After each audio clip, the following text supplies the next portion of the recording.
Zoé, merci d'être avec nous ce soir. Merci. Merci à la médiathèque de Villamarie de Fréjus d'accueillir cette rencontre. On va parler donc bien évidemment, comme l'a dit Amandine, de la double vie de Dina Miller, éditée chez Albin Michel. J'avais noté des choses, mais là je ne vais pas le dire pour l'instant. Est-ce que tu peux nous faire brièvement ta présentation et ton parcours? Brièvement. Déjà, juste d'un point de vue technique, est-ce que vous nous entendez bien ou est-ce que vous voulez qu'on utilise un micro? C'est bon. Très bien. Voilà, l'aspect technique est refermé. Moi, j'ai commencé à écrire en 2016, ce qui ne nous rajeunit pas. Et en fait, j'ai commencé à écrire parce que j'allais pas bien. C'était drôle, hein, mais j'ai commencé à écrire. J'avais fait un burn-out, en fait, tout simplement. Et parce que rien n'allait bien dans ma vie et j'ai décidé d'avoir une espèce de bulle pour moi. Et je me suis mise à écrire la nuit. Et je disais rien à personne. Et en fait, plus moi, en fait, j'allais mal, et plus le livre que j'écrivais était drôle. Ce qui est assez paradoxal, il y avait des vases communicants. Et c'était La solitude du gilet jaune, le premier livre. Ils m'ont tout pompé. Hein. C'est moi qui ai commencé les gilets jaunes en premier. Peut-être que j'ai lancé un mouvement, on ne sait pas. Et donc, en fait, c'était une histoire drôle. Puis, en fait, j'ai eu de la chance parce que ça a été repéré tout de suite par des maisons d'édition. Et puis, après, j'ai enchaîné avec un autre roman qui a gagné un prix. Et donc là, ça a tout de suite fait parler de moi. C'était L'habit ne fait pas le moineau. Et donc là, c'est l'histoire d'une petite mamie qui s'échappe de sa maison de retraite. Et elle va faire un covoiturage dans une Twingo avec un jeune homme triste après un chagrin d'amour. Et donc, il leur arrive plein de choses dans cette Twingo. Et j'ai récidivé après. Oui, tu peux dire, on y va maintenant. Allez, on y va. Après, j'ai enchaîné avec Bon baiser de Copenhague, qu'on trouve en grand format. Donc, peut-être à la médiathèque, vous l'avez sous le titre du syndrome de l'hippocampe. On a changé le titre quand il est passé en poche, car tout le monde se trompait sur ce titre. Pourquoi? On avait du symptôme de l'hippopotame, on avait plein de trucs. Donc ils m'ont dit, aux poches, on a des conversations vraiment très techniques. Ils me disent, non, écoute, faut que tu changes, c'est pas possible. C'est vrai que moi, quand on m'écrivait, il y avait des Y, des I, des trucs. Je dis, tiens, c'est vrai que l'hippocampe, c'est un peu compliqué comme mot au final. Et donc, j'ai dit, d'accord, je viens changer de titre et on appellera Bon baiser de Copenhague. Et puis, donc là, c'est l'histoire de Brune, 35 ans, pas d'amoureux, et qui décide de faire un bébé toute seule. Et donc, elle va aller au Danemark où on propose les pères sur catalogue. Et c'est vrai, ça existe vraiment. Hein. De toute façon, toutes mes comédies ont un fond réel. Ce sont des thèmes de société, des thèmes qui nous marquent. Et en fait, je me rends compte qu'à chaque fois, c'est des thèmes pas du tout glamour, mais que j'aime bien traiter de manière plus légère pour que la réflexion passe bien. Voilà, exactement. Après, il y a eu Plus on est de fous. Et donc là, faut pas avoir peur, c'est dans un asile psychiatrique. Et donc, en fait, ce sont des gentils fous qui vont mener une révolution parce qu'en fait, on leur change leur directeur de clinique. Et puis, il y a un petit mystère aussi tout le long. Et donc, ça, c'est vraiment aussi une ode à la liberté d'être soi, on va dire. C'est beau. J'aime bien, moi, les gens qui sortent un petit peu du cadre. Voilà. Et après, il y a eu Les Égarés. Donc, ça, c'est l'histoire d'un stage de survie. Donc, j'ai réellement fait un stage de survie pour écrire ce roman. Pour avoir de la matière. J'ai donné de ma personne. Mais on ne sait jamais. Si vous le lisez, ce livre peut vous sauver la vie parce que toutes les astuces de survie qui sont dedans sont véridiques. Donc, voilà, on ne sait jamais. Ça peut toujours être utile. Donc là, c'est l'histoire d'un groupe de personnes qui ne se connaissent pas, qui reçoivent une invitation pour participer à un stage de survie en Corse, en bordure du GR20. Et quelques jours après le début de leur stage, ils se retrouvent tout seuls, leur guide disparaît. Et ils vont devoir se débrouiller et puis comprendre pourquoi ils en sont arrivés là. Après, il y a eu un petit pas de côté avec une comédie de Noël. Donc, je ne sais pas si vous aimez les films de Noël. Moi, j'adore le film de Noël, c'est mon seul moment cucu de l'année. Et donc, en fait, moi, j'adore. Il y a tout qui se passe bien. Ils ont 40 sapins dans la maison qui ne perdent pas leurs épines, mais qui sont bien et qui sentent bon. Tout est beau, tout est propre. Et puis, on sait que ça finit bien dès le départ, c'est ça qui est chouette. Les enfants ne crient pas. Non, ils sont tous... on a toujours quand même le papa veuf qui est là, qui est malheureux, puis il va trouver la femme de sa vie, qui elle avait renoncé à l'amour. Bon bref, on va pas écrire un nouveau. Hein. Et ça y est. Allez, tome 2. Non, et donc en fait j'ai fait tout est parti d'une blague avec Elsa Lafont qui dirige la maison Michel Lafont, et on s'est rendu compte qu'on aimait toutes les deux beaucoup Noël et qu'on s'est dit tiens, mais je vais écrire une comédie de Noël, puisque thème Noël, moi aussi, allez, je vais écrire une comédie de Noël. Et en fait, c'est une comédie de Noël, mais à ma sauce. Donc, en gros, c'est comme... ouais, il y a une lectrice qui m'a dit, c'est la première fois que je lis un film de Noël. Donc, en fait, c'est tout ce qu'on aime de Noël, mais sans le côté cucu.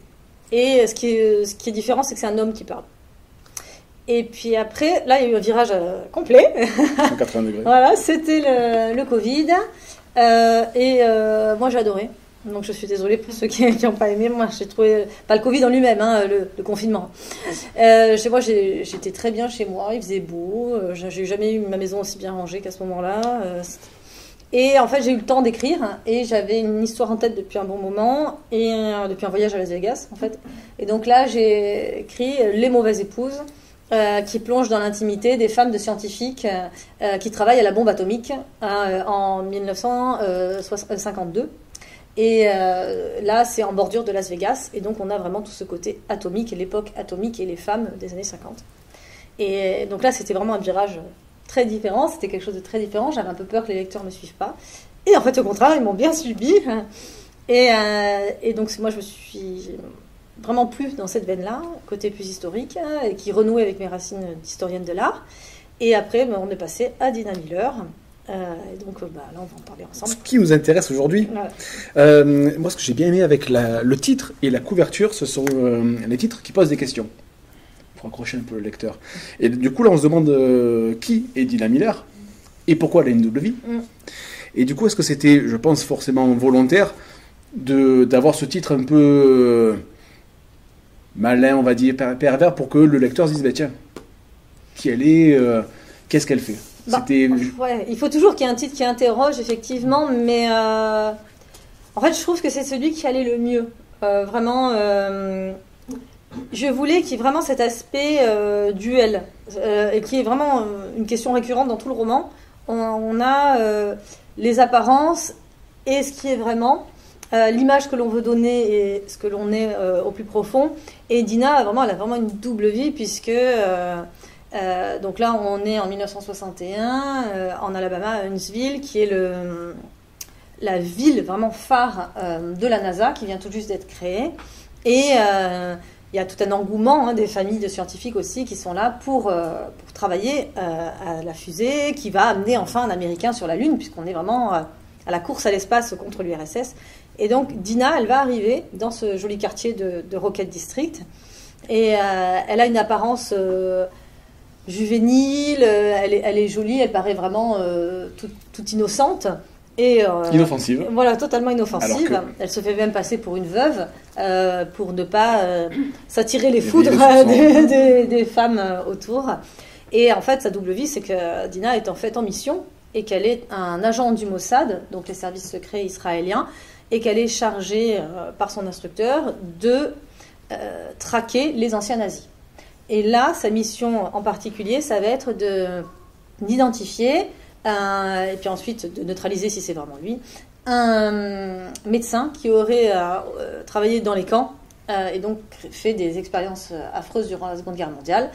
Et donc l'identifier si c'est lui, le neutraliser, et ensuite le ramener en Israël afin qu'il soit jugé, tout comme l'a été Eichmann l'année précédente. Parce qu'il faut le garder vivant.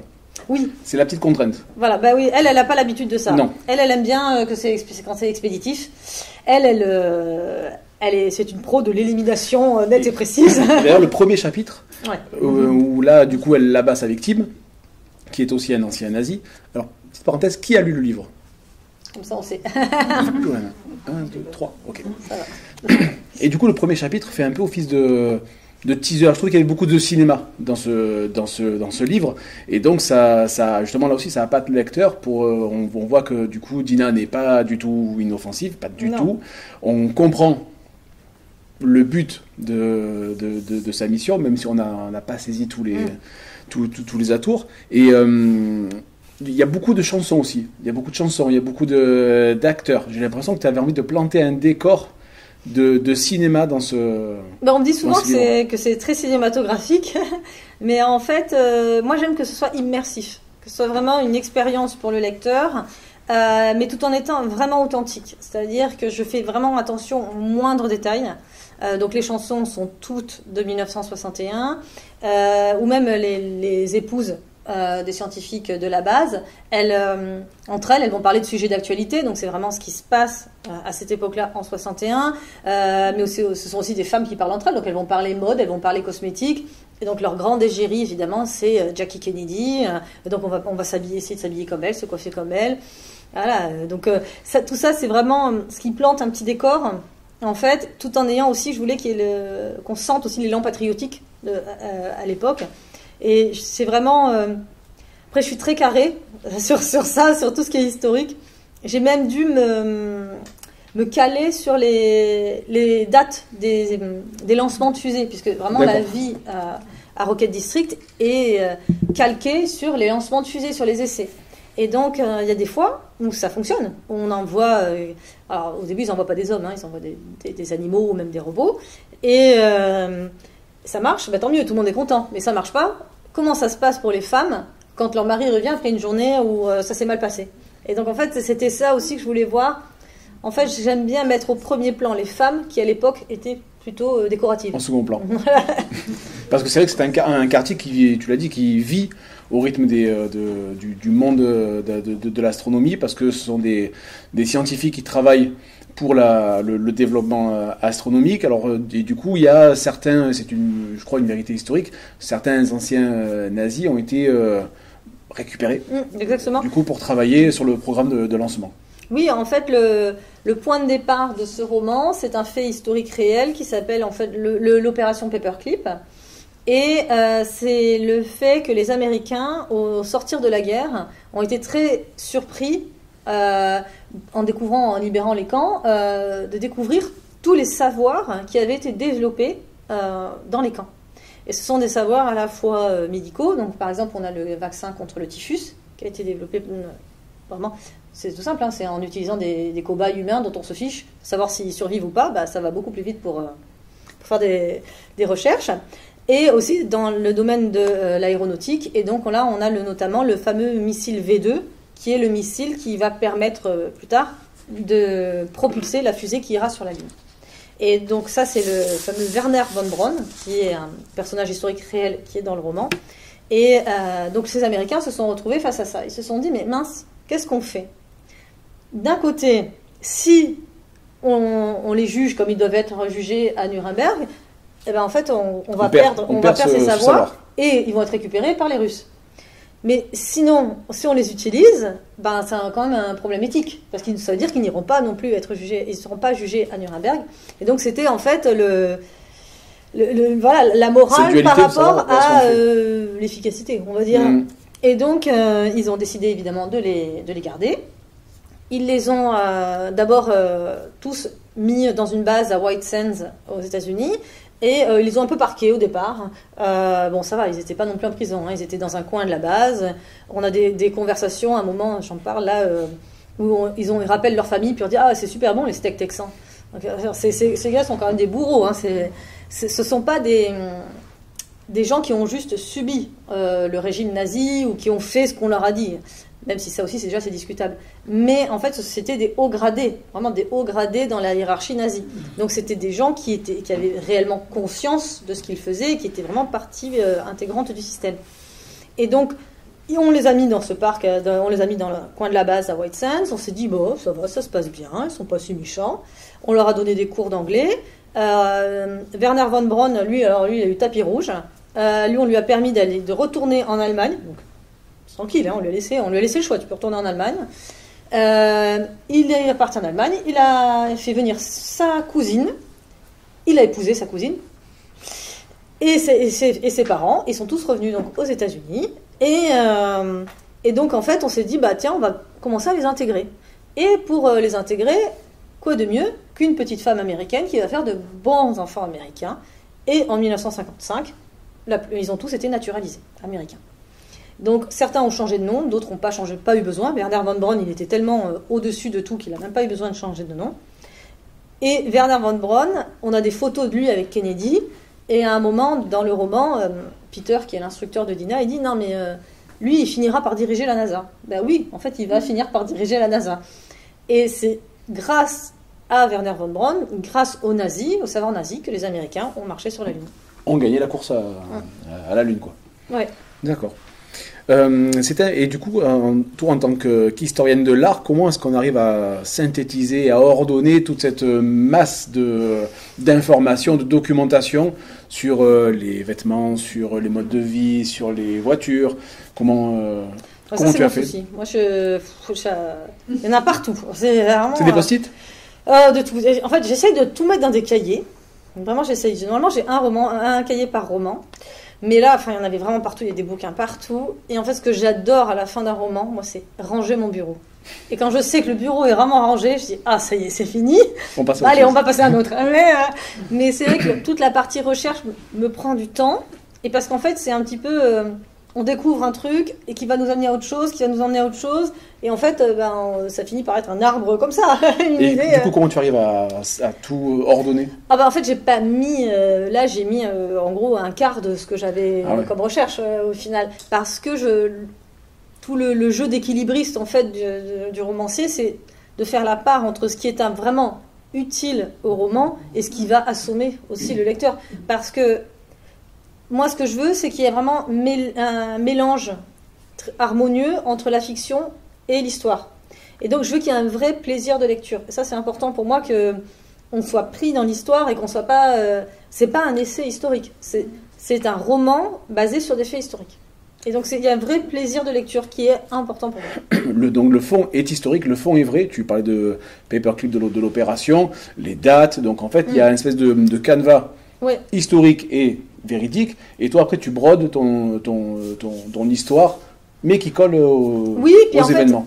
Les événements me donnent aussi matière. Voilà, me donnent matière. En fait, ça se nourrit l'un et l'autre. Puis une fois que j'ai vraiment mon socle de connaissances, ça me permet aussi de construire bien mes personnages et qu'ils soient authentiques. Encore une fois. Je reviens sur le côté film, série du livre. Chaque chapitre commence par une citation. Une auto-citation. Un petit bout de phrase qui apparaît donc dans le chapitre. Donc quand on lit, on se dit, hop, ça y est, j'ai le titre. Il y a les dates aussi. Et du coup, ce côté série, moi, des fois, j'ai même pensé à Desperate Housewives. Ouais, on dit souvent. Parce que c'est bon, celui-ci, j'ai pas tort alors. Ah non, vraiment. Parfois, on me demande, c'est en gros, celui-ci, c'est Desperate Housewives dans les années 60 à la NASA et Les Mauvaises Épouses, Desperate Housewives dans les années 50. Il y a un côté très les femmes entre elles, en fait. Et au final, on se rend compte que ça n'a pas forcément tant évolué que ça. Les relations entre femmes, on peut en parler, il n'y a que vous comme homme là. Ah non, il y a un monsieur. Mais sinon... oui, je ne vous avais pas vu. Ouais, on en a quand même trois. Allez, on ne fera pas le poids, mais on est là. Mais c'est vrai que les relations entre femmes sont quand même hyper difficiles. Je trouve que les femmes entre elles, elles sont dures, quoi. Autant on parle de solidarité masculine, le mot sororité existe, mais franchement, il faut la chercher quand même, la sororité. Et je trouve que ça n'a pas évolué, en fait, forcément. Moi, j'adore les mécaniques de groupe, tout ce qui est psychologie sociale, j'adore ça. Et donc, je remets un petit peu tous ces mécanismes de groupe, parce que là, on va voir Dina, elle va, pour cette mission, ce qu'elle va faire, c'est qu'elle va s'infiltrer parmi ces femmes, qui s'appellent les Bomb Wives, donc les femmes des scientifiques de la NASA, et elle va en repérer une qui est un petit peu le mouton noir, et ça tombe bien pour elle, puisque c'est la femme du médecin. Et donc, elle va se lier d'amitié, au départ, c'est complètement calculé, avec cette femme, et elle va entrer, comme ça, dans la vie du médecin pour pouvoir se rapprocher de lui, pour pouvoir apprendre à le connaître, et après, mener à bien sa mission. Et donc, j'aimais bien que ce soit aussi ces deux femmes-là. Une qui paraît... Cherry, qui est la femme du médecin, c'est vraiment une femme des années 60, quoi, qui a été élevée pour être une épouse, qui est vraiment une femme qui passe sa journée à la maison pour tenir la maison, dont le rôle est d'avoir des enfants. Elle a été élevée pour être une épouse. Et Dina, on apprend dans le roman plus loin que pourquoi elle est devenue aussi dure, pourquoi elle est devenue un soldat. Et Dina, elle est complètement coupée, elle, des émotions humaines, en fait. C'est un robot, une machine de guerre, vraiment au sens premier du terme. Et par cette amitié avec Cherry, elle va se redécouvrir humaine et elle va nouer des liens. Ouais. Et moi j'ai trouvé qu'il y avait, alors en plus de Cherry et de Dina, c'est Mandy. Ouais. Moi j'ai trouvé que ces 3 femmes représentent un peu l'évolution de la femme. Tu me dis, tu m'arrêtes si je vais trop loin. Mais je trouve que Mandy, alors Mandy donc c'est la chef, on va dire, des Bomb Wives. Et je trouvais que Mandy était vraiment dans son rôle limite inconscient. Elle est dénuée elle est vraiment premier degré. Là où Cherry, au contact de Dina, il y a un passage et une évolution où Dina un peu la dévergonde. Ouais. Et Dina qui est, on va dire, peut-être la version la plus moderne de la femme, où elle est libérée tant sur le plan sentimental qu'au niveau professionnel. Elle a un métier qui n'a rien à voir avec les autres. Donc je trouvais que ces 3 femmes étaient des marqueurs dans l'évolution féminine. Oui, dans le sens où, on va dire, Cherry... elle subit un système sans forcément le remettre en cause. Ouais, voilà. Mais Mandy, elle, c'est une victime consentante. Elle, au contraire, elle utilise ce système. On voit que c'est un système de caste, ces femmes, puisqu'on a les Bomb Wives qui sont les femmes d'eux, les femmes des scientifiques, et elle regarde de haut Dina, qui, elle, pour s'infiltrer pour sa mission, elle va travailler dans un diner. Et donc, elle est obligée de travailler. Et donc, on la regarde de haut parce que c'est une femme qui travaille. Ouh là là. Et donc, elle passe pas sa journée à la maison. Et donc, on a ces femmes-là, et on a Mandy. Et elle, Mandy, c'est vraiment celle qu'on va détester. Hein, vraiment. C'est votre préférée? Ah oui, c'est beaucoup.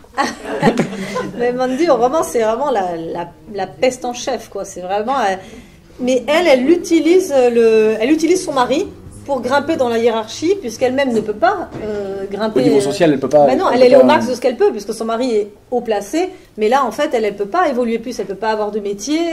Elle doit tenir son rang. Et donc, elle utilise son mari pour grimper un petit peu aussi à l'échelle sociale. Et elle, en fait, elle se sent... Si son mari est haut, elle est haute. Et elle se sent vraiment... Elle regarde les autres de haut. Et puis, elle est un peu... comme tous les pervers narcissiques, hein, elle a besoin d'asseoir son autorité sur les autres, et pour asseoir son autorité, elle va souffler le chaud et le froid, et puis elle va surtout les... en fait, elle va les terroriser, au final. En fait, au niveau des Bomb Wives, personne ne tout parle. Le monde est d'accord avec elle, quoi. Il n'y a que Cherry, des fois, qui va un peu oser la contredire, mais elle va le payer un petit peu cher. Mais ce sont les suiveuses, quoi, parce qu'elles savent très bien que tant que Mandy s'acharne sur Cherry, c'est bon, ça tombera pas sur elle. Elles sont tranquilles. J'ai perdu ma question du coup. J'en étais où? À un moment, ça y est, j'ai retrouvé le fil. À un moment, on a eu... Alors, au tout début, Dina cite une liste de prénoms. On ne sait pas ce que ça fait là, même si on a une petite idée. Et à un moment, dans, on va dire, un tiers du roman, on a une scène qui se passe avant, bien pendant la Seconde Guerre mondiale, et là encore on ne sait absolument pas ce que ça vient faire là, et j'ai trouvé que c'était un moyen de relancer un peu l'intérêt du lecteur, de se dire, mais à un moment, si l'autrice a placé cette scène là, qu'elle nous raconte ça, c'est qu'il y a forcément une incidence sur l'histoire, mais pour l'instant on ne comprend pas, on comprend pas tout parce qu'on n'a pas tous les éléments. C'était volontaire du coup de ne pas mettre cette scène par exemple au début? Ah ben non, il ne fallait pas, parce qu'en fait tout l'intérêt de cette scène, de ce chapitre, en fait, il s'appelle La Petite Espionne. Et pendant longtemps, pour moi, c'était le titre du roman. La Petite Espionne. Et en fait, ça s'appelait Opération Paperclip. C'était ma question, ou La Petite Espionne. Il y a plusieurs titres. Et en fait, c'est pour comprendre un petit peu ce qu'on disait tout à l'heure, c'est-à-dire que comment Dina en est arrivée à être Dina. Et notamment au niveau des prénoms, parce que là, on voit les prénoms. Pour moi, dans les romans, les prénoms ont un rôle capital. Moi j'ai même des théories sur les prénoms. Vas-y, développe. En fait, je trouve qu'on a des caractères qui sont liés à certains prénoms. Voilà. Et mais par exemple, Rémi apparaît très souvent dans mes... D'accord. En bien, j'espère. Ou je suis le méchant. Non. Ah, ça va. Ça me rassure. Non, mais voilà. Mais par exemple, est-ce que vous connaissez un Mathieu qui est pas gentil? Ou un Thomas pas gentil? Non, ils sont tous gentils. C'est tout bizarre. Il y en a pas bien. On s'est tourné vers quelqu'un. C'est qui? C'est Thomas ou Mathieu? Thomas. Ah ouais, Srabul en fait toujours un. Mais en fait, en général, il y a des significations aussi. Et là, Dina, en hébreu, ça veut dire le jugement. Et donc là, voilà, et Dina, c'est vraiment ça. Elle, c'est le jugement, mais vraiment par le glaive, quoi. Oui, oui. Mais effectivement, et donc Dina, c'est un prénom, on apprend qu'elle s'est choisie, mais donc elle passe, elle s'appelle le jugement. Et donc le chapitre de la petite espionne, on n'en parle pas plus, mais ça explique comment Dina est devenue Dina. Donc comment en fait, elle a été victime elle-même dans sa famille de la barbarie nazie. Et tu parles du prénom, la transition est parfaite.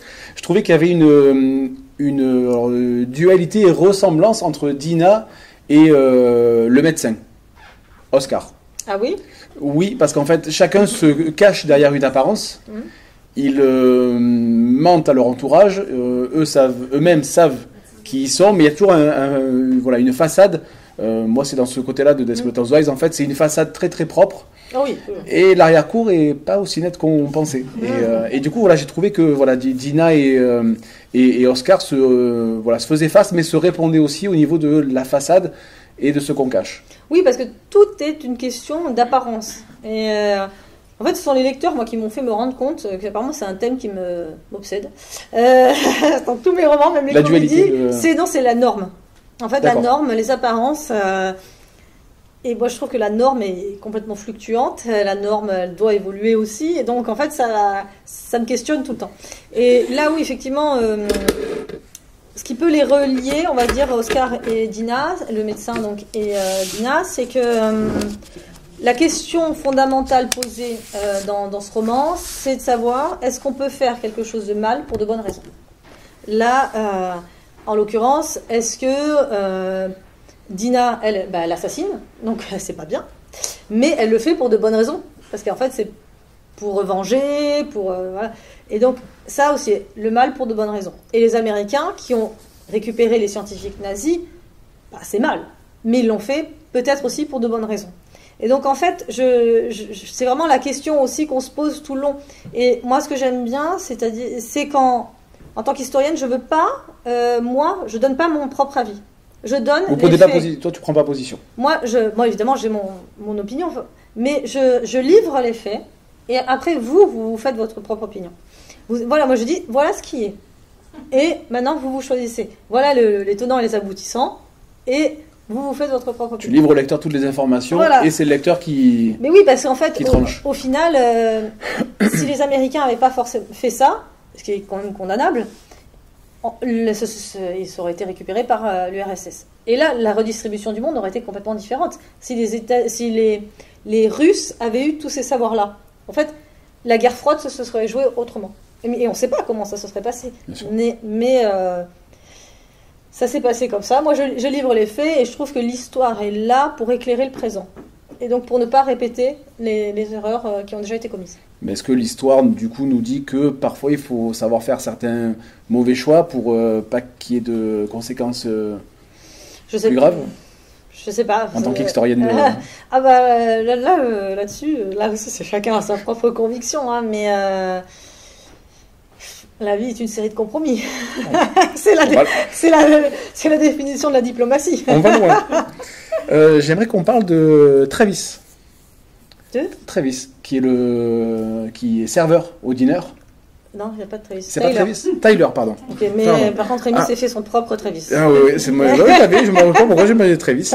Mais du coup, lui aussi, sa condition va évoluer, puisque c'est un Afro-Américain, et on est au point de bascule sur le mouvement des droits civiques. Exactement. Et du coup, j'ai trouvé que, alors Dina, c'est par rapport à la Seconde Guerre mondiale, c'est une sorte de religion, et Tyler, du coup, va lui aussi évoluer, parce que dans le camp Mandy, il fait sa réception, on sait que les serveurs qui sont de couleur sont mis à l'écart, et il y a on ne veut pas à la limite toucher les couverts qui touchent, etc.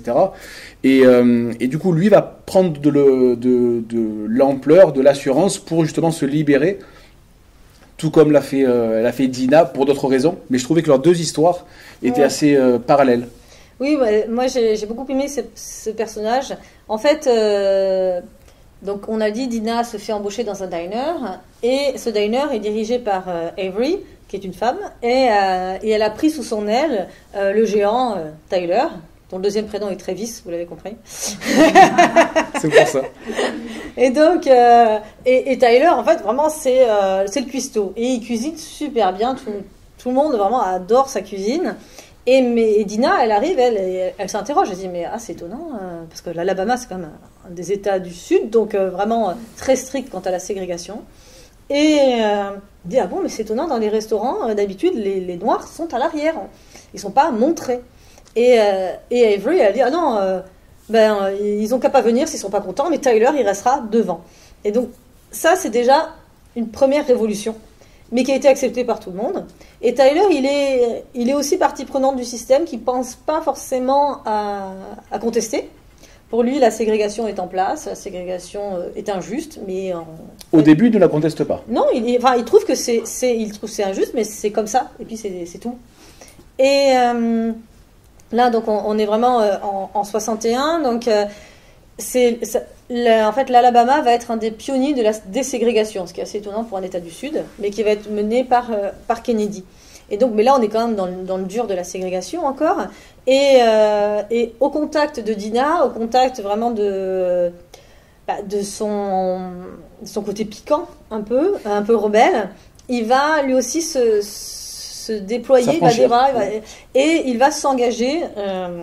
Il va y avoir le Community Service Committee, qui existe, mais là que j'ai anticipé d'une année pour le roman.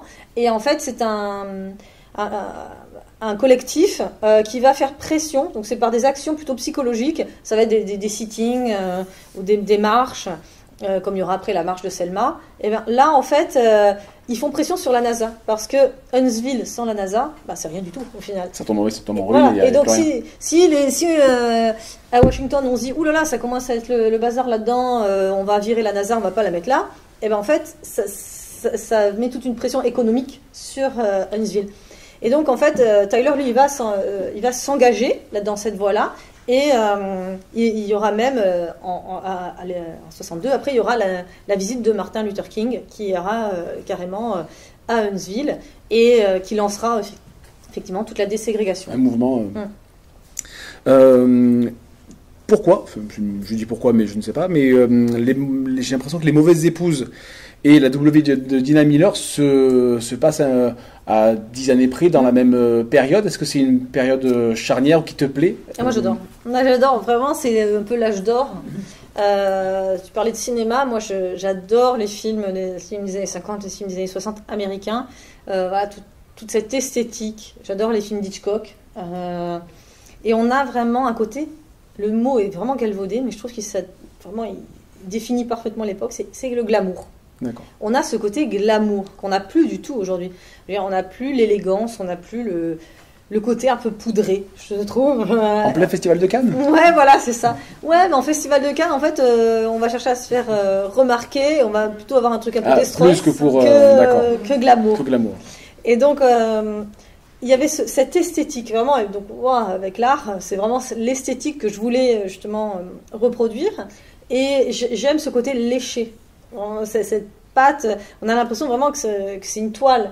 Et que si on gratte le vernis, c'est pas si joli que ça au final. D'accord, donc encore une fois, la façade qui est très propre. Est-ce qu'il y a des questions ou est-ce que je continue? Absolument personne. N'ayez pas honte. Hein. Au point de vue historique, s'il y a des choses similaires avec la France, et quand on a fait la bombe atomique, est-ce qu'on a récupéré des savants d'un peu partout Alors il y a eu des savants effectivement qui ont été... mais pas... Nous, notre bombe atomique, elle a évolué en fait, mais beaucoup plus tard. Mais sinon, oui, il y a eu des nazis aussi récupérés par la France. Ouais, mais en fait, c'est d'un point de vue vraiment pragmatique, les États-Unis avec plus d'argent. Et les scientifiques nazis, non seulement n'ont pas été jugés, mais en fait, ils ont été cajolés. C'est-à-dire qu'ils se sont battus, les nations se sont battues pour les avoir. Et il y a une phrase de Wernher von Braun qui dit nous méprisions les Français, les Anglais n'avaient pas suffisamment pour nous payer, les Russes nous terrifiaient, alors on a choisi les Américains. Donc voilà, c'est vraiment pourquoi. C'est bien qu'ils aient eu le choix. Hein. Ouais, c'est bien qu'on l'aurait laissé, ces pauvres hommes. Encore une fois, c'est une question de choix, de mauvais choix, ou de prendre la décision la moins pire. La moins pire. C'est ça. Cela dit, aller dans la Lune, ça servait strictement à rien. Là, après, faudrait pas en parler à Thomas Pesquet. Mais en fait, là, je pense qu'on était sur une question plutôt d'ego qu'autre chose, oui, voilà, de prestige, effectivement. On était sur qui sera le premier. Et là, eux, en plus, ils étaient hyper pressés parce que Gagarine a été le premier à rentrer en orbite. Et quelques mois plus tard, les Américains ont réussi à rattraper. Mais c'est vrai qu'il y a d'abord eu Gagarine. Et il y a d'ailleurs une partie dans le roman qui est consacrée aux animaux. Aux animaux qui ont été envoyés. Dans Laika. Oui, Laika, la pauvre Laika, mais mais pourquoi? Quel intérêt d'envoyer cette pauvre chienne qui on savait qu'elle allait pas revenir, qu'elle allait mourir de faim et de soif au mieux. Donc franchement, je vois pas. Mais en plus, en faisant les recherches, j'ai vu qu'ils avaient envoyé mais de tout et n'importe quoi. On a envoyé des cochons d'Inde, on a envoyé des souris, on a envoyé des serpents. C'est très bizarre. Puis après, ils ont fini par envoyer un homme. Mais dans l'histoire, il y a l'histoire de Ham, qui était un chimpanzé, qui a été envoyé aussi par les Américains. Et lui, il a été envoyé en orbite aussi. Et il y a une histoire dans le roman avec le singe Ham. Donc les animaux aussi, leur part... Oui, ils ont servi la science. Ce sont des victimes non consentantes. Oui. Ils n'avaient pas leur mot à dire. Oh non, ils n'avaient pas les pauvres. Je vais te laisser boire si tu veux. Oh je prépare ma question. J'aimerais qu'on parle un petit peu de la relation entre Dina et Peter. Donc Dina est l'agent du Mossad, Peter est son supérieur. Leur relation aussi évolue.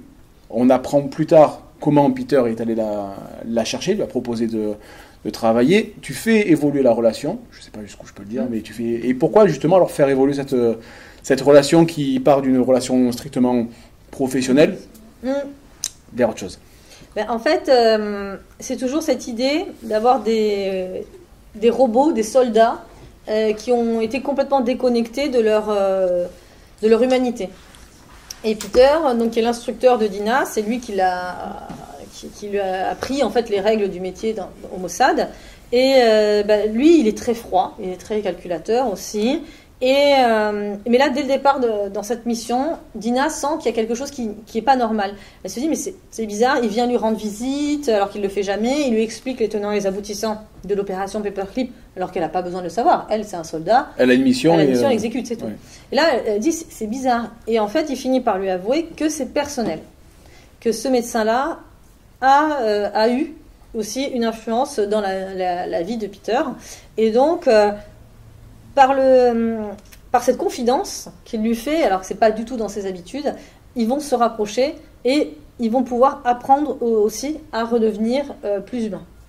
Et du coup, est-ce que la relation entre Dina et Peter qui évolue, ça va amener Dina à reconsidérer la relation entre Oscar et Cherry? En fait, elle se pose des questions dès le départ, dans le sens où vraiment d'un point de vue pragmatique pour sa mission, elle se demande si Cherry est au courant du passé de son mari.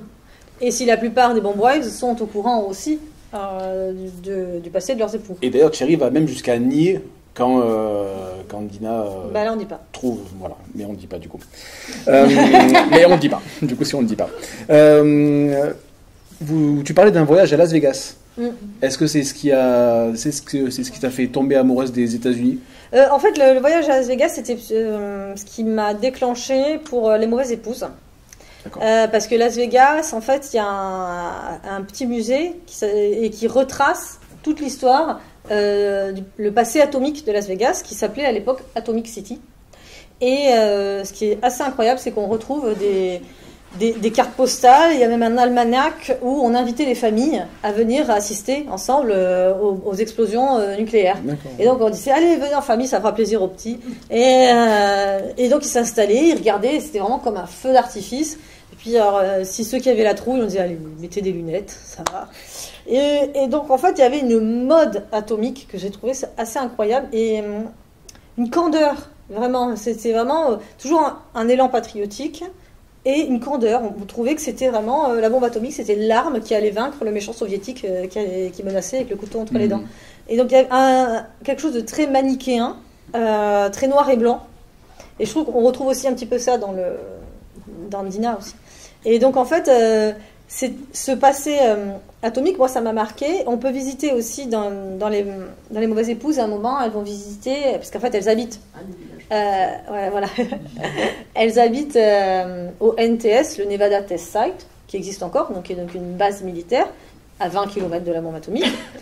Et ils ont recréé exactement le même village qui est à côté, ou avec des mannequins de cire à l'intérieur qui attendent qu'une chose, c'est d'exploser aussi, de fondre avec les explosions. Et donc c'est pour étudier un petit peu, il commence à se poser des questions quand même, il a étudié un peu les radiations. Et donc à un moment, Summer, qui elle c'est la femme, la bonne épouse, Summer, c'est l'épouse parfaite, elle est là depuis un moment et elle va faire la rencontre de Charlie, qui elle est la mauvaise épouse, la plus rebelle, qui va arriver à Artemisia Lane et donc mettre un peu le feu aux poudres. Jeu de mots. Et Charlie, elle lui dit, moi je veux voir cette ville fantôme, je veux absolument le visiter. Et Summer, elle n'aime pas du tout cet endroit-là, ça la met très mal à l'aise. Et donc elles vont visiter la ville fantôme où elle voit des scènes de la vie vraiment quotidienne. On a le mannequin, la maman mannequin, qui est avec son petit tablier, qui est en train de faire à manger aux enfants mannequins, et le papa mannequin qui est en train de lire le journal dans le salon. Et ils vont tous exploser. Et Summer, elle se rend compte, en fait, elle se dit, mais en fait c'est nous. Tout ça, ces mannequins, c'est nous, en fait, c'est cette façade qu'on donne, voilà. Et elle se rend compte, enfin, pourquoi elle se sent si mal, et elle se rend compte que sa vie est une façade, et un décor de pièces de théâtre. Et ça oui, il y a un côté Truman Show, exactement. Et donc elle finit, c'est un peu le déclencheur pour devenir l'héroïne du film de sa vie. D'accord. Moi, tu parlais de ça, je pensais, chacun ses références, mais dans Indiana Jones, dans le 4. Eh ben oui, quand il se cache dans la baignoire. Ah, non, mais bien sûr. Voilà, c'est pas le meilleur film, mais moi j'adore l'Indiana Jones. C'était la scène qui mais ils en parlent, et il est dans le village fantôme. C'est ça. Et on peut la visiter aujourd'hui encore, cette ville fantôme. D'accord. Alors, faut pas être malade, faut pas être enceinte, faut pas être une personne à risque, mais on risque rien. Les radiations sont nos amis. On approche de la fin de cette rencontre passionnante et j'aimerais qu'on parle un petit peu de tes influences littéraires. À la fin du livre, tu donnes beaucoup d'explications historiques, aussi sur la manière dont tu as écrit ce livre, Alité, dans le noir, etc. Et tu parles de Primo Levi, de Si c'est un homme. C'est un livre qui m'a beaucoup, beaucoup marqué, moi, Primo Levi. Et j'ai eu la chance aussi dans les autres auteurs qui m'ont marqué aussi, c'était... Joseph Joffo, Un sac de billes. Et en fait, ce livre, donc je l'ai lu, j'avais l'âge du héros, j'avais une dizaine d'années, et j'ai vraiment adoré ce livre, j'ai vraiment beaucoup aimé. Et ma mère, qui est une femme formidable, a carrément écrit à la maison d'édition, et elle a écrit pour dire en fait à Joseph Joffo, le remercier, dire que voilà, que ça m'avait vraiment touchée. Et c'était pour le réveillon de 1999, avec la grande tempête. Et on était quasiment tous dans le noir, on pensait que 2000, on allait tous mourir et tout, qu'il y avait le grand blackout. Et on reçoit un coup de fil, et ma mère me dit, tiens, c'est pour toi. Il n'a pas envie de téléphoner. Et en fait, je prends et me dit, bonjour, c'est Joseph Joffo. Et donc, en fait, le 31 décembre, je me souviens plus du tout de ce qu'on s'est dit. Mais rien, c'est vraiment là... Mais en fait, moi, comme tous les moments importants de ma vie, j'ai une espèce de vide, je me souviens de rien. C'est terrible.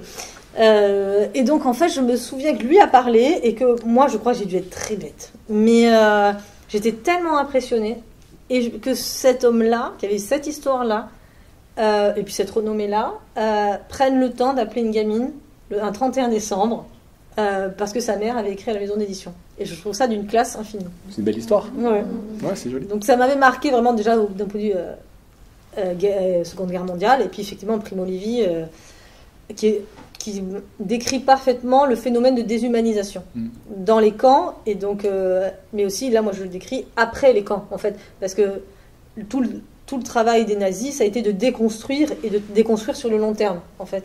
Et donc, on a vu que Primo Levi ne s'en est pas sorti, de toute façon. Donc, il a eu beau être libre, il n'a jamais été libre dans sa tête. On s'en remet jamais. Non. Donc un petit mot sur la conception du roman dont tu parles à la fin. Ça a été épique. Voilà. Ça veut dire un peu compliqué. Mais... oui, parce que j'étais enceinte au moment de l'écriture du roman, et j'ai un bébé merveilleux, mais j'ai une grossesse un peu toute pourrie.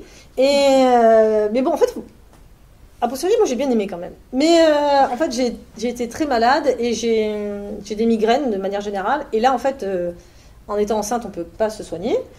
Et donc j'ai eu des très très fortes migraines qui m'ont obligée en fait à être alitée dans le noir avec des poches de glace vraiment pendant plusieurs jours d'affilée. Et le seul moyen que moi j'ai trouvé pour m'évader, c'était de penser au roman. Et quand j'avais vraiment mal, en fait je pensais, et j'avais vraiment tous les dialogues qui me venaient, les scènes, et ça me permettait vraiment de m'échapper de plus avoir mal, enfin, suffisamment en tout cas, d'avoir moins mal. Et c'est en ça que ce roman est le plus construit, parce qu'en fait il a été tellement pensé. Ouais. Et après, moi je me dis, il faut que je m'en souvienne, Et alors, dans ma tête, je numérotais, je dis, ça c'est telle idée. Et puis après, dès que ça allait un peu mieux, je notais tout dans mon cahier. Mais il a vraiment été construit, articulé, parce que j'ai passé beaucoup de temps à le réfléchir. T'avais le temps, quoi. Et du coup, tu dédies à ton fils Fly Me to the Moon de Sinatra au tout début. Mais c'est joli, ça, c'est un beau clin d'œil. Tu parlais des années 60 et de cette course à... C'est une chanson que je chante souvent. C'est vrai? Ah, je suis très fan de Sinatra. Vas-y, si tu veux. Non, ça va. Je vous ai pas on a un public, c'est dommage. Lui, il ne dit rien. Le pauvre, il subit. Mais oui, parce que ça rejoint un peu le côté psychologie sociale. Les dynamiques de groupe qui sont aussi différentes en fonction des sexes et en fonction des époques. Et dans ces femmes-là, il y a quelque chose de contemporain, dans les relations qui, au final, n'ont pas tant évolué que ça, mais il y a aussi quelque chose de très contextuel, puisque ce sont des femmes qui n'ont pas forcément d'horizon. Elles sont telles qu'on les a élevées, elles sont des femmes qui deviendront des épouses et des mères. Formatées. Ouais, exactement. Elles sont conditionnées. Moi, je n'ai pas lu le roman, mais du coup, il n'y a pas de femmes médecins ni de femmes scientifiques. Alors, là, c'est vraiment un monde d'hommes. C'est un monde d'hommes, et là, en fait, les femmes, elles sont plutôt subalternes. S'il y en a une qui travaille, elle va être serveuse ou elle va être secrétaire. D'accord. Elles sont jolies. Ouais, c'est ça qui est le plus important. C'est quand même ce qui est le plus important. D'accord. Et finalement, Dina, est-ce qu'elle a accompli sa mission? Ah ben ça, faut lire le roman. On va pas tout raconter. Et est-ce qu'elle avait accompli plusieurs missions avant? Ah oui, elle en a accompli. C'est Nikita, quoi. Oui, il y a un genre de Nikita. Effectivement. Un peu warrior. Sinon, votre travail d'historienne, ça couvre vraiment une période donnée où vous aimez aussi le passé très très très ancien ou... Ah, moi je m'intéresse à tout et de par ma formation j'ai une vision globale, mais je suis plutôt contemporanéiste. Ouais. Moi je préfère vraiment la période contemporaine. Les costumes d'époque, pas trop. Ah bah si évidemment, mais voilà, pour l'instant en tout cas, parce que je ne m'interdis rien, pour l'instant je n'ai pas plus envie que ça d'explorer par exemple la Renaissance. J'adore ça, hein, mais je me vois pas planter un roman pour l'instant pendant la Renaissance. Peut-être parce que justement j'aime bien les va-et-vient entre maintenant et les années 50-60, parce que c'est pas si vieux que ça au final, et on se rend compte que l'évolution dans la société est quand même majeure. Et là, comme c'est vraiment très proche, ça permet, je trouve, plus ces va-et-vient. On se rend compte que en s'interrogeant sur les choses des années 50-60, ça nous éclaire aussi sur aujourd'hui. Après, on pourrait peut-être dire la même chose de certaines choses. La condition des femmes au Moyen-Âge, elle est intéressante aussi. Parce qu'au final, elle était quand même assez puissante au Moyen-Âge. Mais après, ça s'est perdu. Enfin, moi, j'ai vécu dans les années 50-60, puisque je suis né pendant la guerre, disons. Mais ça ne m'a pas marqué du tout. Ah ben non, mais on s'en rend pas compte. Mais c'est maintenant que je vois que tout le monde s'intéresse à ça, ça ressort, même des choses conflictuelles, plus ou moins, quand on se sert, on se fait traiter de nazi alors qu'on ne sait même pas ce que c'est. Bon, voilà, donc c'est pour ça peut-être un roman comme ça peut m'intéresser dans la mesure où j'ai pas eu le temps, où j'écartais vraiment tout ce qui me dérangeait, quoi. Et je crois qu'en fait... on ne profite jamais ou on ne se rend pas compte de ce qu'on est en train de vivre. Parce que par définition, on n'a pas le recul. Ouais. Et donc, peut-être que là, on est en train de vivre le meilleur moment de notre vie et qu'on ne le sait pas, en fait. et c'est ce qui explique, je pense, la nostalgie. Après. Zoé, merci. Merci à vous. Merci pour la rencontre.